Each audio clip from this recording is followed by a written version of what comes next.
Tyler Robertson, 22 years old, is now in custody, arrested for the shooting that killed Charlie Kirk during his university tour in Utah.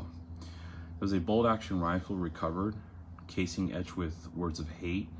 But the question we need to ask ourselves is, who pulled the trigger, but why this even is allowed to happen? Let's talk about it. Here's the facts.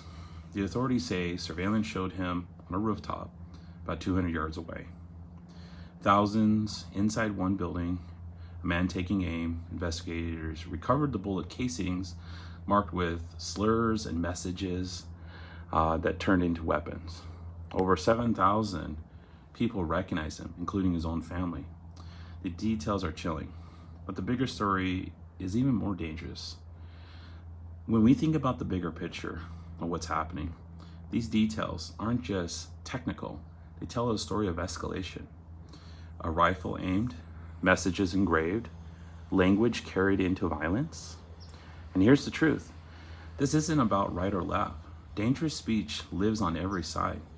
Anytime we dehumanize each other, anytime we frame opponents as enemies, anytime we celebrate harm, when disagreements are basically turned into a battle of survival, they're evil, they're destroying us, they must be stopped, violence starts to feel like an answer. And that's a problem, because the danger, right, is words don't stay abstract. They create an atmosphere where someone believes pulling the trigger makes sense. Man, how far are we fallen to think that that's okay? So I think some things that we must do is we must look at the rest bringing accountability, but also, does it bring back a life? It doesn't. And it doesn't heal the culture that allowed the moment to grow, where we got to this escalation point. If we want change, we have to treat words with a power that's careful, because they do carry weight. Calling out slurs, challenging dehumanization, protecting the rights to speak, but rejecting the violence that glorify hate. Because silence in the fact of incitement, that's not neutral, that's permission. And it scares us to think that we can't talk face to face anymore. So here's my call to action. Charlie Kirk's death isn't just a headline, it's a warning to all of us.